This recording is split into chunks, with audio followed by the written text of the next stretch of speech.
Hoje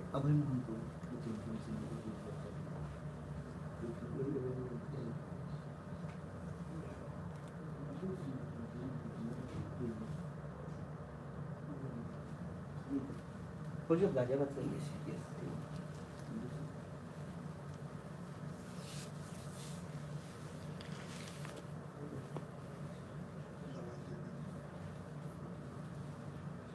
Apa yang mau?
Part 1.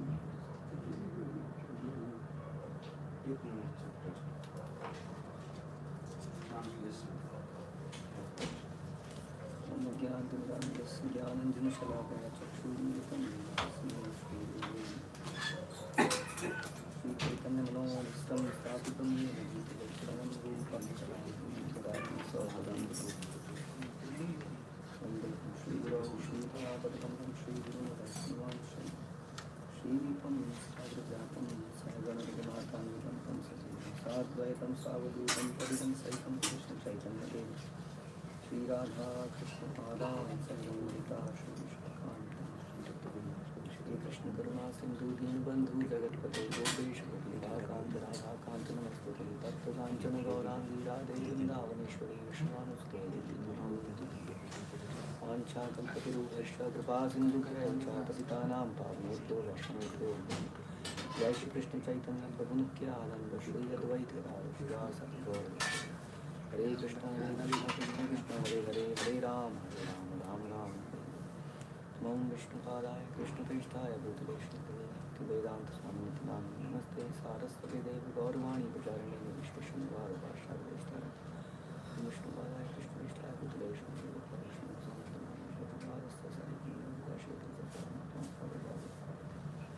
Om Namo Bhagavate Vasudevaya Om Namo Bhagavate Vasudevaya Om Namo Bhagavate Vasudevaya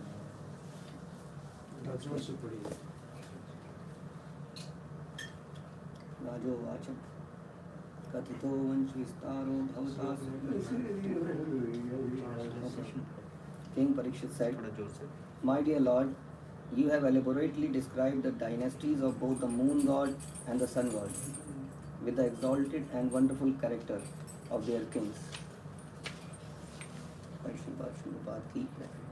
At the end of 9th canto, 24th chapter, Shukdev Goswami summarized the activities of Krishna. He spoke of how Krishna had personally appeared to reduce the burden on the earth, how he had manifested his pastimes as a householder, and how, soon after his birth, he had transferred himself to his Brajbhumi Leela. Parikshit Maharaj, being naturally a devotee of Krishna, wanted to hear more about Krishna. Therefore, to encourage Shukdev Goswami to continue speaking about Krishna and give further details, he thanked Shukdev Goswami for describing the activities of Krishna in brief. Shukdev Goswami had said, the Supreme Personality of Godhead Sri Krishna, known as Leela Purushottam, appeared as the son of Vasudeva, but immediately left his father's home and went to Vrindavan to expand his loving relationship with his confidential devotees. In Vrindavan, the Lord killed many demons and afterward he returned to Dwarka, where, according to Vedic principles, he married many wives who were the best of women, begat through them hundreds of sons, and performed sacrifice for his own worship to establish the principle of household life. The Yadu dynasty belonged to the family descending from Soma, the moon god.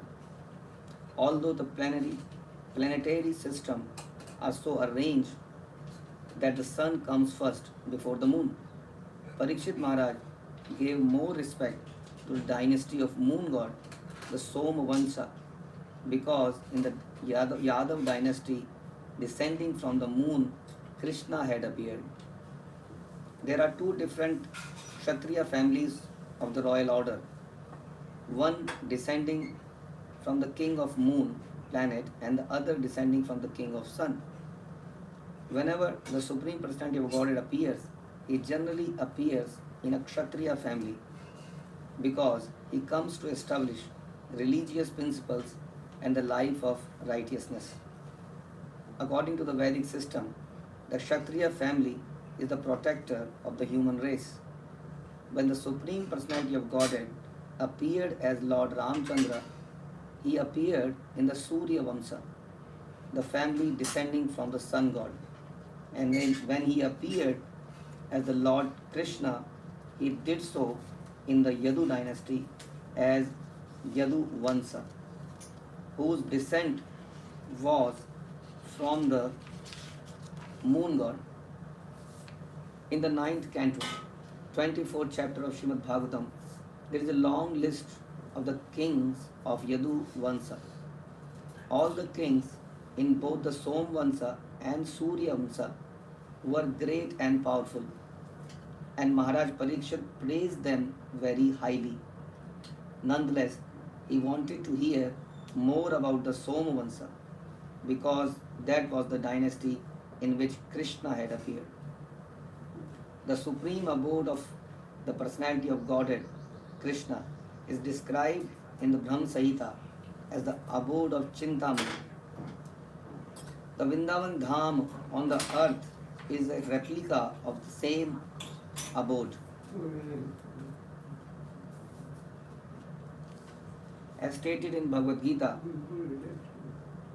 next text, okay. O best of the Munis, you have also described the descendants of Yadu, who were very pious and strictly adherent to religious principles. Now, if you will, kindly describe the wonderful, glorious activities of Lord Vishnu or Krishna, who appeared in that Yadu dynasty with Baladev, his plenary expansion. But the Brahma Samhita explains that Krishna is the origin of Vishnu Tattva. Krishna, who is known as Govinda, is a supreme controller. He has an eternal, blissful spiritual body. He is the origin of all. He has no other origin, for he is the prime cause of all causes. The Brahmas, the head of the innumerable universes, live only for the duration of one breath of Mahavishnu. I worship Govinda, the original Lord, of whom Mahavishnu is but a portion of a plenary portion. Govinda, Krishna, is the original personality of Godhead. Krishnastu Bhagavan Swayam. Even Lord Mahavishnu, who by his breathing creates many millions upon millions of universes, is Lord Krishna's Kala Vishesha, or plenary portion of a plenary portion. Mahavishnu is a plenary expansion of Sankarshana, who is a plenary expansion of Narayan. Narayan is a plenary expansion of Chaturvyuha, and the Chaturvyuha are plenary expansion of Baladeva, the first manifestation of Krishna. Therefore, when Krishna appeared with Baladeva, all the Vishnu Tattvas appeared with him. Maharaj Parikshit requested Shukdev Goswami to describe Krishna and his glorious activities. Another meaning may be derived from this verse as follows. Although Shukdev Goswami was the greatest Muni, he could describe Krishna only partially. Amsena. For no one can describe Krishna fully. It is said that Anantadeva has thousands of heads, but although he tries to describe Krishna with thousands of tongues, his descriptions are still incomplete. Text 3. The Super Soul, the Supreme Personality of Godhead, Sri Krishna, the cause of the cosmic manifestation, appeared in the dynasty of Yadu. Please tell me elaborately about his glorious activities and character from the beginning to the end of his life. Purport. In this verse, the word Kitvan Yani indicate that all the different activities Krishna performed while present on earth are beneficial to human society. If religionists, philosophers, and people in general simply hear the activities of Krishna, they will be liberated. We have described several times that there are two kinds of Krishna Katha, represented by Bhagavad Gita, spoken personally by Krishna about himself, and Srimad Bhagavatam, spoken by Shukdev Goswami about the glories of Krishna. Anyone who becomes even slightly interested in Krishna Katha is liberated. Simply by chanting or repeating Krishna Katha, one is liberated from the contamination of Kali Yuga. Chaitanya Mahaprabhu therefore advised, Yare Dekha Tare Kaha Krishna Updesh. This is the mission of Krishna consciousness, to hear about Krishna and thus be liberated from material bondage. Text 4. Glorification of the Supreme Personality of Godhead is performed in the Parampara system. That is, it is conveyed from the spiritual master to disciple. Such glorification is relished by those no longer interested in the false, temporary glorification of this cosmic manifestation. Description of the Lord are the right medicine for the conditioned soul, undergoing repeated birth and death. Therefore, who will cease hearing such glorification of the Lord except a butcher or one who is killing his own self? Purport. In India, it is a practice among the general populace to hear about Krishna either from Bhagavad Gita or from Srimad Bhagavatam. In order to gain relief from the disease of repeated birth and death, although India is now fallen, where there is a message that someone will speak about Bhagavad Gita or Srimad Bhagavatam, thousands of people still gather to hear. This verse indicates, however, that such recitation of Bhagavad Gita and Srimad Bhagavatam must be done by persons completely freed from material desires. Everyone within this material world, beginning from Brahma down to the insignificant ant, is full of material desires for sense enjoyment, and everyone is busy in sense gratification. But when thus engaged, one cannot fully understand the value of Krishna Katha either in the form of Bhagavad Gita or in Srimad Bhagavatam. If we hear the glories of Supreme Personality of Godhead from liberated persons, this hearing will certainly free us from the bondage of material activities.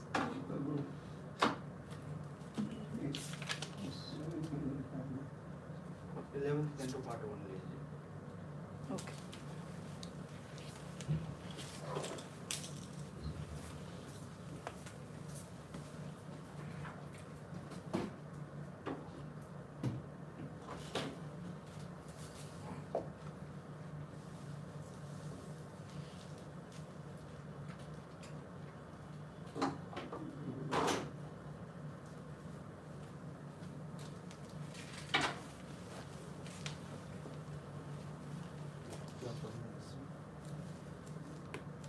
Chapter 1.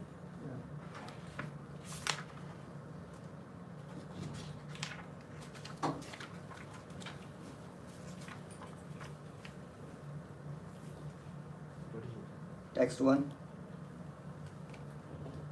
Sri Shukdev Goswami said, Lord Shri Krishna, accompanied by Balarama and surrounded by Yadu dynasty, executed the killing of many demons.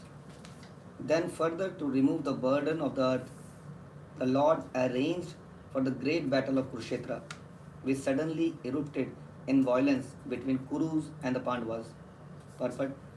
The 11th canto of Srimad Bhagavatam begins with a reference to pastimes executed by Lord Sri Krishna in the 10th canto. The beginning of the 10th canto describes that when the earth was overburdened by demoniac rulers, the personified earth, Bhumi, approached Lord Brahma with tears in her eyes, begging for relief, and Brahma immediately went with the demigod to approach the Supreme Lord in his form of Kshirodakshai Vishnu. As the demigod waited respectfully on the shore of the milk ocean, the Supreme Lord announced through Brahma that he would soon incarnate on earth and that the demigod should also descend to assist in his pastimes. Thus, from the very beginning of Lord Krishna's appearance, it was understood that he would descend to the earth to remove the demons. As Srila Prabhupada states in his commentary to Bhagavad Gita 16.6, those who agree to obey the injunctions of revealed scriptures are known as demigods, whereas those who defy the orders of Vedic scriptures are known as asuras or demons. The Vedic literature are presented within the universe for the guidance of the conditioned soul, who are trapped under the three modes of material nature and who are therefore rotating in a continuous cycle of birth and death. By strictly adhering to the Vedic injunctions, we can easily satisfy our material needs and at the same time make tangible progress on the path back home, back to Godhead. Thus, we can achieve an eternal life of bliss and knowledge in the Lord's own abode simply by obeying the Lord's instruction as they are presented in the Vedic literature such as Bhagavad Gita and Srimad Bhagavatam. The demons, however, minimize even mock the absolute authority of Supreme Lord and his teachings, because these asuras envy the sovereign status of the Supreme Personality of Godhead. They minimize the importance of Vedic scriptures which emanate directly from the breathing of the Lord. The demons established a society governed by their own concocted whims and inevitably create chaos and misery, especially for pious living entities who sincerely desire to follow the will of the Lord. Lord Shri Krishna states in Bhagavad Gita that when there is a predominance of such chaotic religious societies on the earth, he personally descends to rectify the imbalance.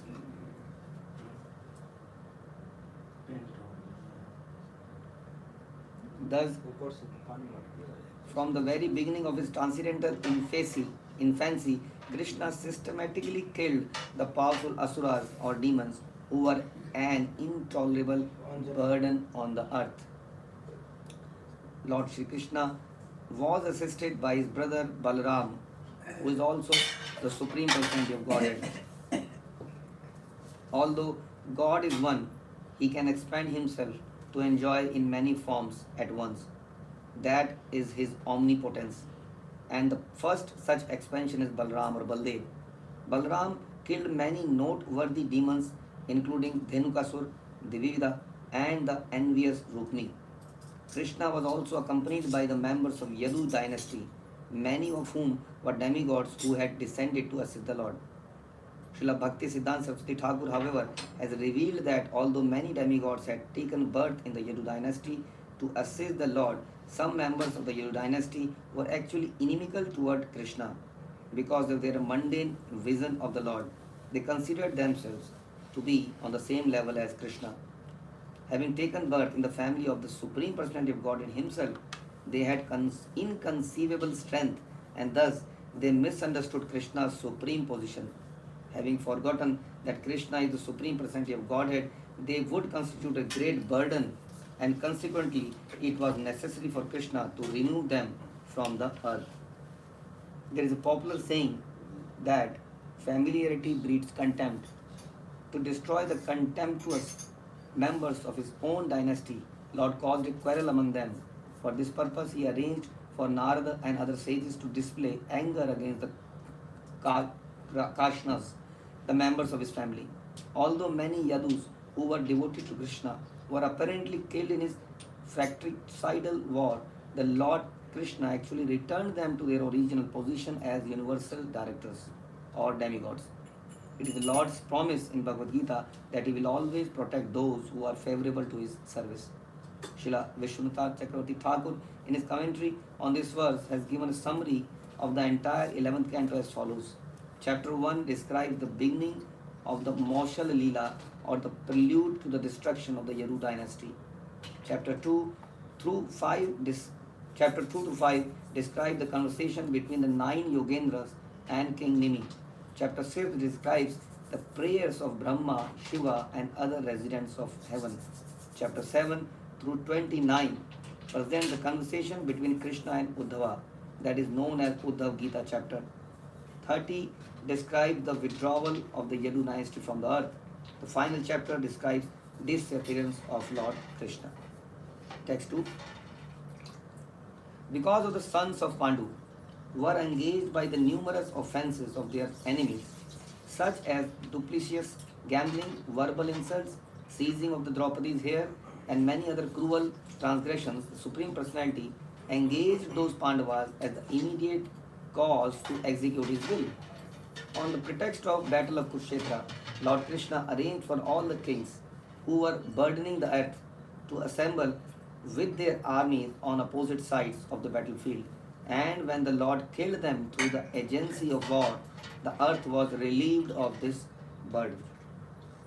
But the Pandavas were repeatedly harassed by their enemies, such as Duryodhana and Dushasana. As innocent young princes, the Pandavas had no enemy, but Duryodhana was constantly plotting against his helpless cousins. The Pandavas were sent to a house of lac, which was later burned to the ground. They were administered poison, and their chaste wife Draupadi was publicly insulted. With her hair was pulled, an attempt was made to strike her naked. Throughout these dangers, Lord Shri Krishna constantly protected the Pandavas, who were fully surrendered to him and who knew no shelter other than him. In this verse, the Lord Itare Tarataha is insignificant. Previous to the battle of Kurukshetra, Krishna had personally killed many demons. including Putana, Kesi, Agasura, and Kansa. Now Krishna wanted to complete his mission of removing the earth's burden by killing the remaining impious persons. But, as stated here, Kirtva Nimittam, the Lord did not personally kill, but empowered his devotees Arjuna and other Pandavas to remove the impious kings. Thus, acting personally and through his immediate expansion, Balarama as well as हाँ जी कृष्ण प्राप्त हुआ है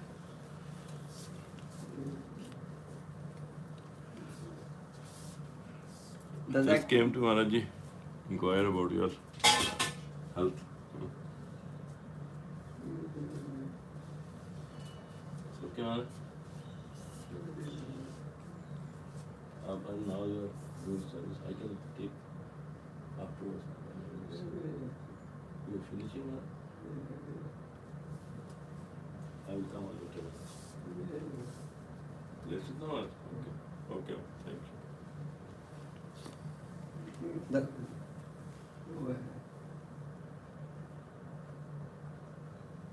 thus acting personally and through his immediate expansion, Balram, as well as by empowering his pure devotees such as Pandavas, Krishna fully displayed the pastimes of Yogavatara by re-establishing religious principles and ridding the world of demons.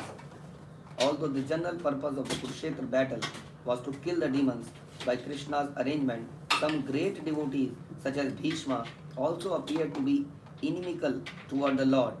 But as described in the first canto of Srimad Bhagavatam 1.9.39, by the words Hatha Gata Swarupam, many great devotees played with the Lord as enemies and upon being killed by Krishna returned immediately to his abode in the spiritual sky in their original spiritual bodies.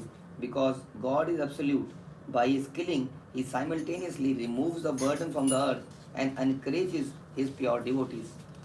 Text 3. The Supreme Personality of Godhead used the Yadu dynasty, which was protected by his own arms, to eliminate the kings who, with their armies, had been the burden on this earth. Then the unfathomable Lord thought to himself, although some may say that the earth's burden is now gone, in my opinion, it is not yet gone, because there still remains the Yadava dynasty itself, whose strength is unbearable for the earth. Purport. Srila Bhakti Siddhanta Saraswati Thakur has remarked in this regard that although ordinary people might think that the Lord has now removed the burden of the earth by killing the demons, establishing dharma and so on, Lord Sri Krishna himself could detect that there was further danger from the irreligious activities of his own family members who were acting improperly. It is stated in Srimad Bhagavatam that a just king will refuse to punish his own enemy if his enemy is innocent, but will punish his own son if his son actually deserves punishment. Thus, although in the eyes of the world the members of the Lord's own dynasty are always worshipable, Lord Krishna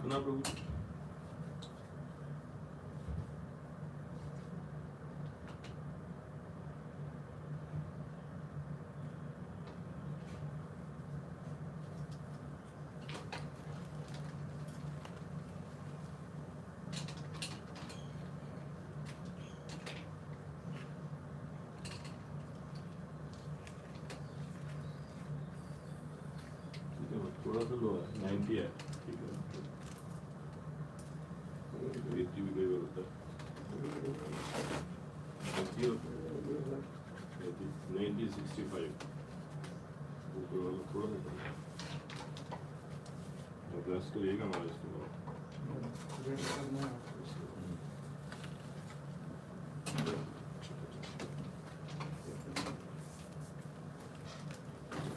Thus, although in the eyes of the world the members of the Lord's own dynasty are always worshipable, Lord Krishna detected that by their intimate association with him, some members of the Yadu dynasty had become indifferent to his will. Since such whimsical members of the Yadu dynasty would act freely, being relatives of the Supreme Personality of Godhead, they would surely cause great misfortune for the world, and foolish persons would take such whimsical behavior to be the will of Krishna. Thus, the Lord, whose desires are inconceivable, began to consider the need to annihilate the indifferent, contemptuous members of the Yadu dynasty.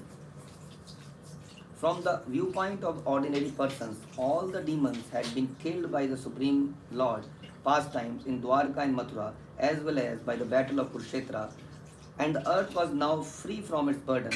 Nevertheless, to free the earth from the remaining burden of his own puffed up family members, Lord Shri Krishna transferred them away from the earth by causing a fratricidal quarrel among them. In this way, he prepared for his own disappearance from the earth.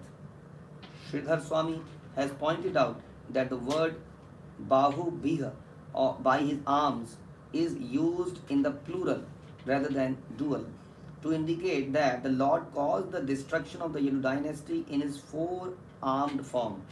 The original form of Krishna as Govinda is two-armed, but it was by the plenary portion of the four-armed Narayana that the Lord killed all the demons on the earth and ultimately removed the burdensome members of his own family. It may be asked, if certain members of the Yadu dynasty had become indifferent to the will of the Lord, why didn't they oppose the Lord in his plan to remove them from the earth? Therefore, the word aprimeya is used, which indicate that it is impossible for anyone, even the Lord's own family members, to understand his will completely. Srila Jiva Goswami has given another reason for the destruction of the Yadu dynasty. He emphasizes that the activities of the personality, Supreme Personality of Godhead, should never be taken to be ordinary material activities, nor are Lord's associates ordinary persons. Although Lord Krishna apparently incarnates within this world for some time and then goes away, it should be understood that the Lord is eternally situated with his entourage in his various abodes in the spiritual sky, such as Sri Gokula, Mathura, Dwarka. The members of the Yadu dynasty are eternal associates of the Lord, and therefore they cannot bear to be separated from the Lord. Since Krishna was preparing to give up his earthly pastimes, if he were to leave the Yadu dynasty on the earth, they would surely become so disturbed by his absence that in their highly agitated state of mind, they would trample and destroy the earth. Therefore, Krishna arranged the disappearance of the Yadu dynasty prior to his own disappearance. Srila Jiva Goswami concludes that ultimately the members of Yadu dynasty are never to be considered irreligious. Vaishnava Acharyas have mentioned that the story of the disappearance of the Yadu dynasty is especially meant to help the conditioned soul achieve liberation from bondage of materialistic life. Within the three worlds, there were none as powerful and opulent as the Yadu dynasty. The Supreme Personality of Godhead is the possessor of unlimited opulences, beauty, strength, knowledge, fame, and so on. And the members of the Yadu dynasty, being the personal associates of the Lord, were also endowed with inconceivable opulences. Therefore, when we see how a fratricidal war suddenly deprived the members of the Yadu dynasty of all of their earthly possessions and even their lives, we can understand that there is no permanent position within this material world. In other words, although the members of the Yadu dynasty are eternal associates of the Lord and were immediately transferred to another planet where the Lord was appearing, their sudden disappearance from the fratricidal war is meant to impress upon the conditioned soul the temporary nature of this world. Therefore, the apparent indifference or enmity of certain members of the Yadu dynasty toward Krishna should not be taken to be actual irreligion on their part. The entire situation was arranged by the Lord Krishna to teach a lesson to the conditioned soul. In this connection, text 4. Lord Krishna thought no outside force could ever bring about the defeat of his family, the Yadu dynasty, whose members have always been fully surrendered to me and are unrestricted in their opulence. But if I inspire a quarrel within the dynasty, this quarrel will act just like a fire created from the friction of a bamboo in a groove, and then I shall achieve my real purpose and return to my eternal abode, purpose. Even though Lord Krishna wanted to arrange for the disappearance of the members of the Yadu dynasty, he could not personally kill them, as he had killed many demons, because the Yadu dynasty was his own family. One might ask why Lord Krishna did not arrange for them to be killed by others. Therefore, it is stated in this verse, the Yadu dynasty was the Lord's own family. No one within the universe was capable of killing them, not even the demigods.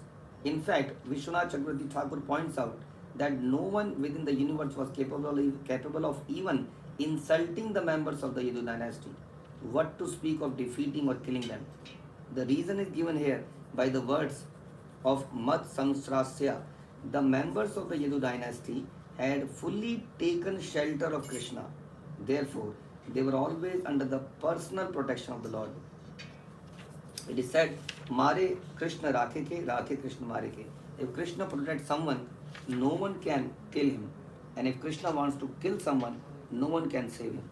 Krishna had originally requested all of his associates, along with the demigods, to appear on the earth to assist him in his pastimes. Now that his pastimes were coming to an end on this particular planet and would be transferred to another planet in another universe, Krishna wanted to remove all of his associates from the earth so that in his absence they would not constitute a burden. Since the powerful Yadu dynasty, being the Lord's personal family and army, could not possibly be defeated by anyone, Krishna arranged an internal quarrel, just as the wind in a bamboo forest sometimes rubs the bamboos together and creates a fire that consumes the entire forest. Srila Bhaktisiddhanta Saraswati Thakur has pointed out that ordinary people, hearing of the adventures of the Yadu family, might think that the heroes of Yadu dynasty are as worshipable as Krishna, or that they are independent controllers. In other words, people polluted by Mayavadi philosophy might see the Yadu dynasty as being on the same level as Krishna. Therefore, to establish that even the most powerful living entity can never equal or surpass the Supreme Lord, Krishna arranged for the destruction of the Yadu dynasty. Text 5. My dear King Parikshit, when the Supreme Almighty Lord, whose desires always comes to pass, had thus made up his mind, he withdrew his own family on the pretext of a curse spoken by an assembly of Brahmanas. Purport. Srila Bhaktisiddhanta Saraswati Thakur has made a very important comment on this verse. He states that since the intentions of Supreme Lord Krishna Chandra are always perfect, it was certainly in consideration of the greatest benefit of the entire world that he destroyed his own family on the pretext of a curse by Brahmanas. In this connection, Bhaktisiddhanta Saraswati Thakur has shown a parallel in the pastimes of Sri Chaitanya Mahaprabhu, who is Krishna himself appearing as his own devotee. Lord Chaitanya appeared along with his first plenary expansion known as Lord Nityananda Prabhu. And with Lord Advait Prabhu, all three personalities, Chaitanya Mahaprabhu, Nityananda Prabhu and Advait Prabhu, are accepted by Vaishnava Acharyas to be in the category of Vishnu Tattva, the full status of Supreme Personality of Godhead. These three personalities of Godhead perceived that in the future their so-called seminal descendants would get undue recognition and thus, being puffed up, would commit grave offenses against those who were actually Vaishnava gurus or representatives of the Lord. Even living being is part and parcel of the Supreme Lord, as stated in Bhagavad Gita. Every living entity is originally a son of God. Yet to execute his pastime, the Lord selects certain highly qualified living entities whom he allows to take birth as his personal relatives. But those living entities who appear as descendants of Lord's personal family may undoubtedly become proud of such a position and thus abuse the great adulation they receive from the ordinary people. In this way, such persons may artificially get undue attention and divert people from the actual principle of spiritual advancement, which is to surrender to the pure devotee who represent the Lord. The last 8 verses of the 12th chapter of Bhagavad Gita give a description of the pure devotee of the Lord, permits to act as acharya or spiritual leader of mankind. In other words, simply to take birth in the personal family of Krishna is not the qualification of being a spiritual master. Since according to Bhagavad Gita, Pitaham Asya Jagataha, every living entity is eternally a member of Lord's family. Krishna says in Bhagavad Gita, I am equal to everyone. No one is my enemy and no one is my special friend. If the Supreme Personality of Godhead appears to have a special family such as the Yadu dynasty, such a so-called family is a special arrangement of the Lord's pastimes in order to attract the conditioned soul. When Krishna descends, he acts as if he were an ordinary person in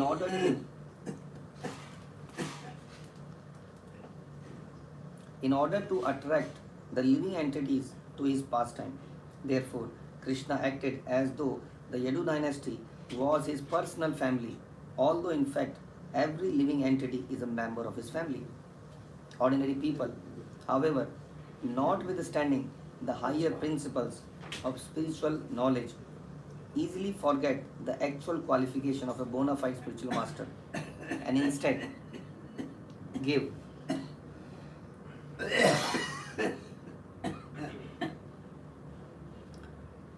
undue importance to people born in Lord's so-called family. Sri Chaitanya Mahaprabhu therefore avoided this impediment on the path of spiritual enlightenment by leaving behind no children. Although Chaitanya Mahaprabhu married twice, he was childless. Nityananda Prabhu, who is also the Supreme Personality of Godhead, did not accept any of the natural sons born of his own son, Sri Veerbhadra. Similarly, Lord Advaita Acharya divested of his association of all his sons except Achyutananda and two others.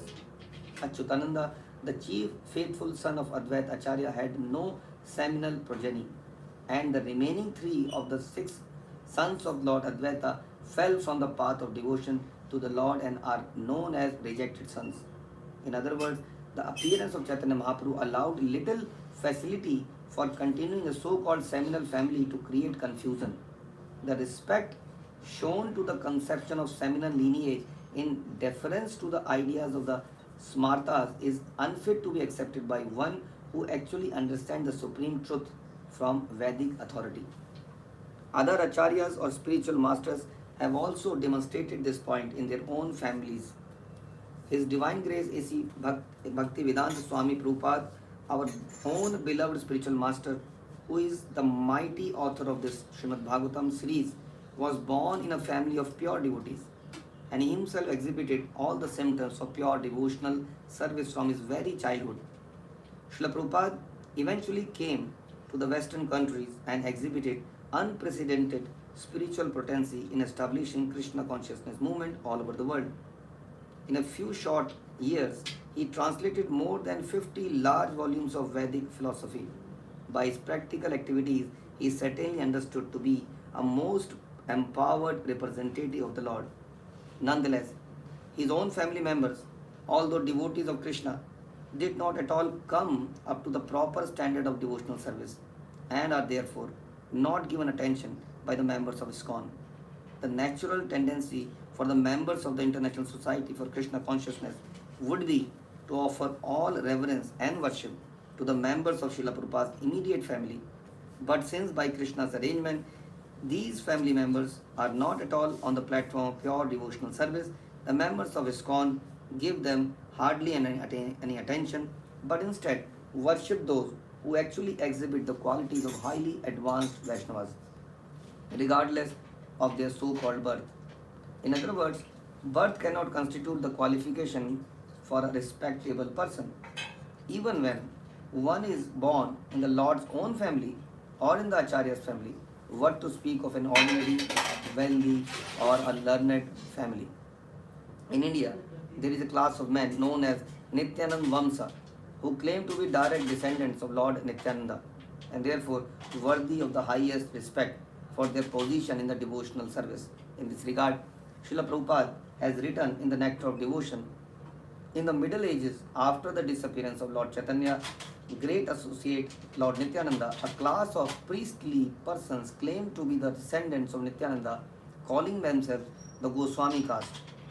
They further claim that the practice and spreading of devotional service belonged only to their particular class. which was known as Nityanand Vamsa. In this way, they exercised their artificial power for some time until Srila Bhakti Siddhanta Saraswati Thakur, the powerful Acharya of the Gaudiya Vaishnava Sampradaya, completely smashed their idea. There was a great hard struggle for some time, but it has turned out successful, and it is now correctly and practically established that devotional service is not restricted to a particular class of men. Besides that, anyone who is engaged in devotional service is already a high class Brahmana. So Srila Bhaktisiddhanta Saraswati Thakur struggled for this movement has come out successful. It is on the basis of his position that anyone from any part of the universe can become a Gaudiya Vaishnava. In other words, the essence of spiritual knowledge is that every living being, regardless of his present status in life, is originally a servant of Supreme Lord.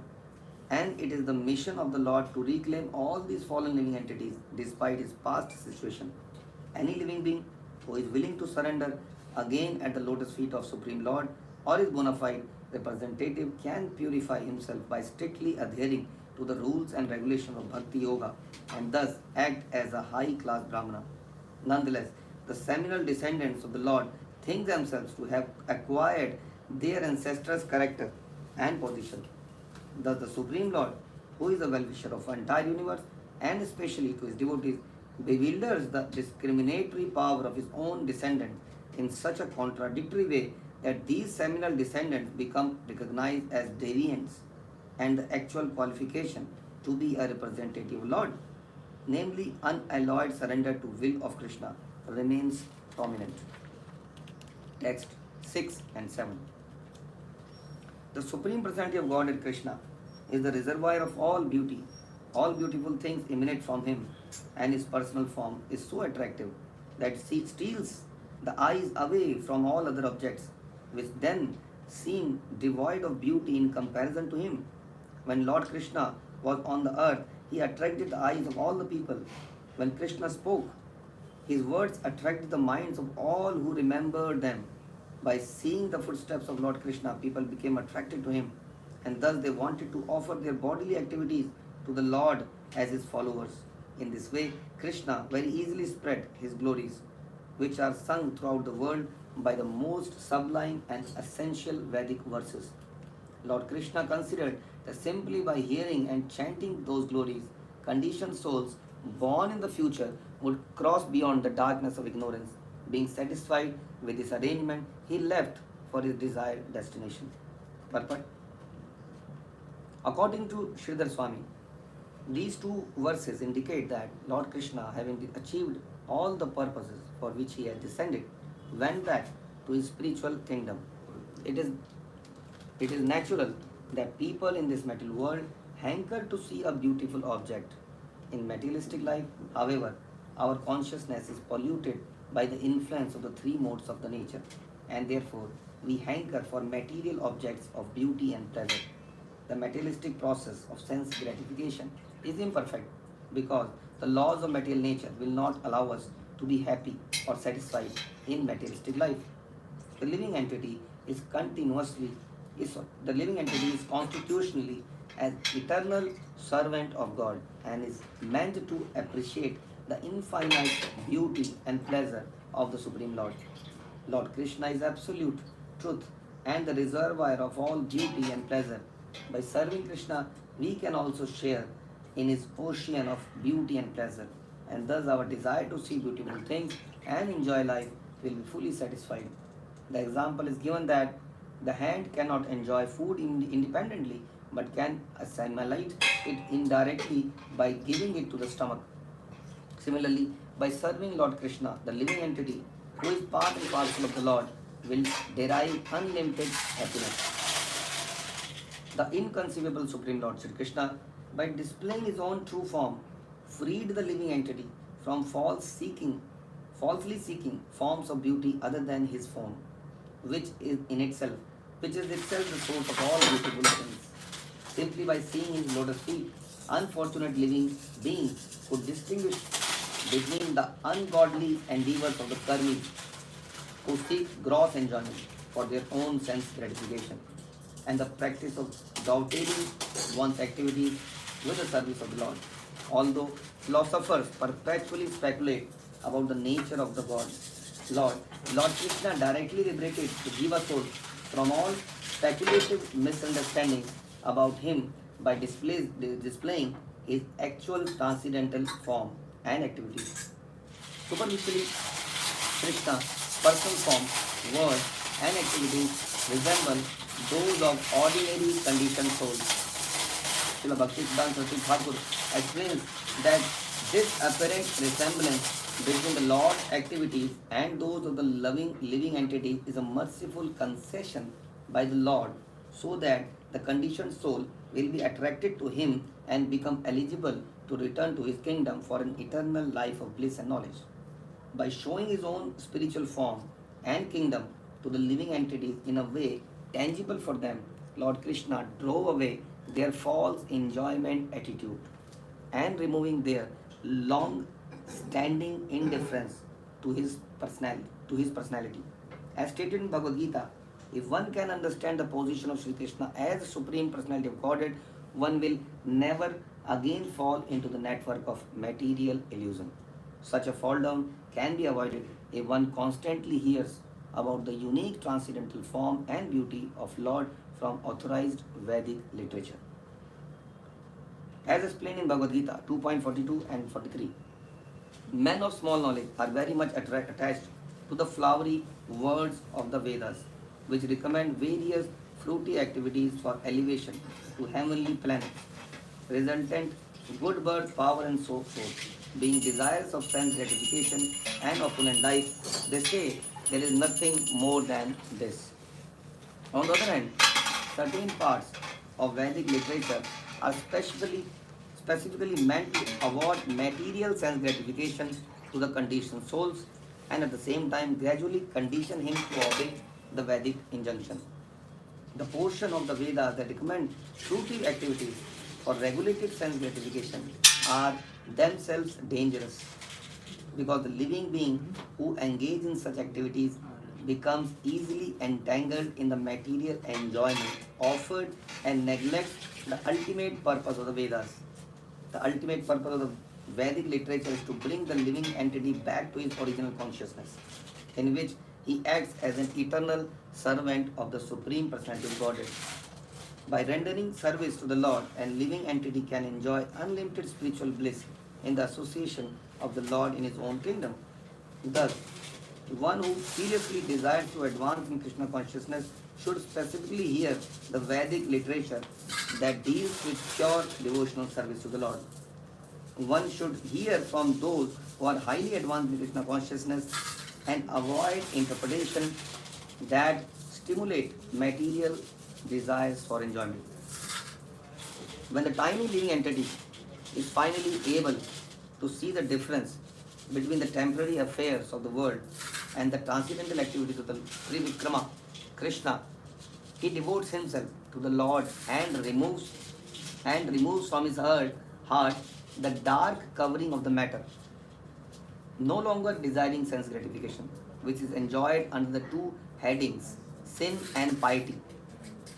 In other words, although people within the world are considered sinful or pious, on the material platform, both sin and piety are performed for one's personal gratification. If one can understand that his real happiness lies in giving pleasure to Krishna, Lord Krishna takes such a fortunate living being back to his own abode, which is called Goloka Vrindavan. According to Bhakti Siddhanta Saraswati Thakur, the Lord first gives a sincere soul the opportunity to hear about his pastimes. When the devotee has advanced in his spontaneous attraction to such narrations, the Lord gives him the opportunity to take part in his spiritual pastimes as they appear within this world. By taking part in the pastimes of the Lord in a particular universe, the living being becomes completely detached from the material world and ultimately the Lord brings him to his personal abode in the spiritual sky. Foolish people cannot understand this substantial benefit offered by the Lord. But Lord Krishna acts for the benefit of such foolish people by saving them from their absorption in the temporary world of false enjoyment. The Lord does this by personally displaying his own superlative transcendental beauty, transcendental words, and transcendental activities.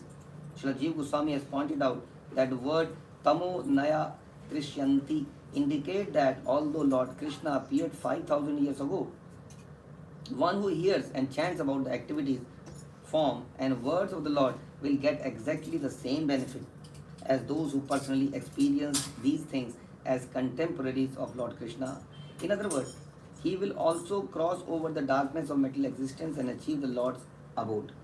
Thus, Srila Jiva Goswami concludes that if such an exalted destination is available to all living beings, it must certainly have been awarded to the Yadvas, who were personal associates of the Lord. It is stated in this verse that by his beauty, Krishna stole away the vision of the people who saw him. Krishna's speaking was so attractive that those who heard him became speechless. Since generally those who cannot speak are also deaf, the Lord's words also stole away the ears of those who heard him, since they were no longer interested in hearing sounds other than Lord's speaking. By displaying the beauty of his footsteps, Krishna stole away from those who saw them the power to reform materialistic activities.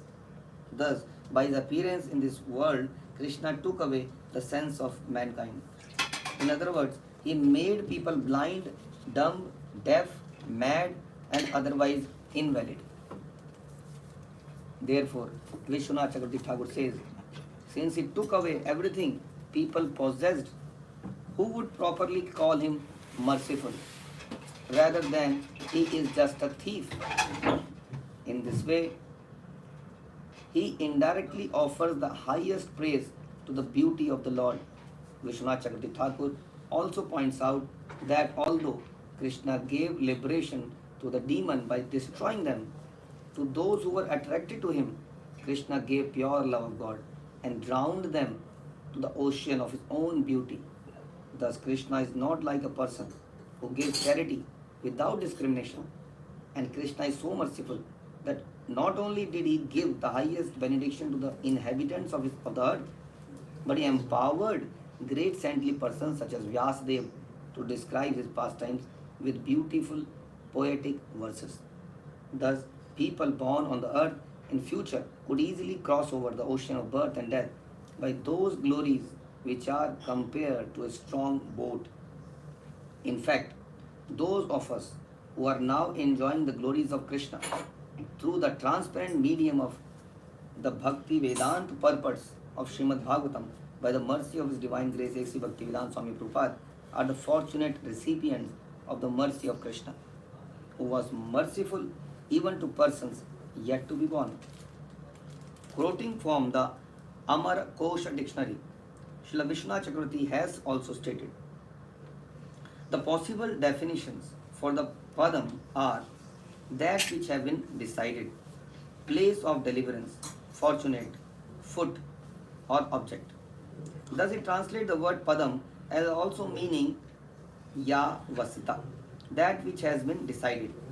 In other words, the statement indicate not on Aghat Swam Padam Ishvara, indicate not only that Krishna went to his abode, but that Krishna realized his determined desires.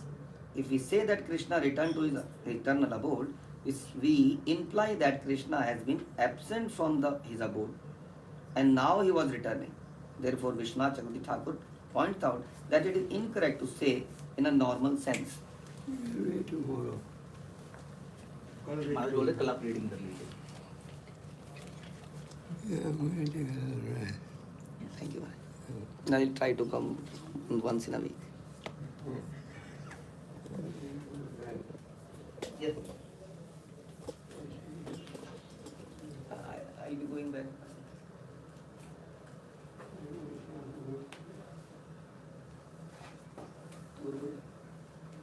Yes, ma'am.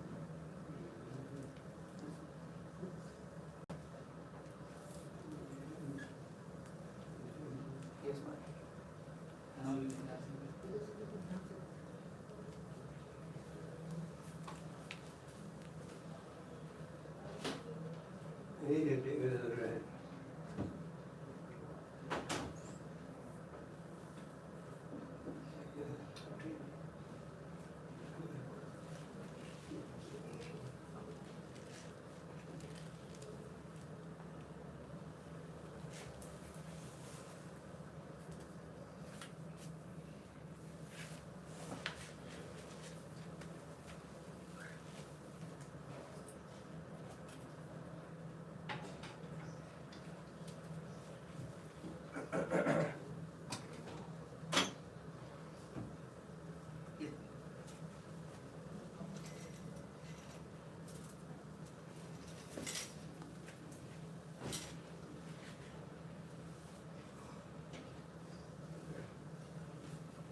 Charit विधिर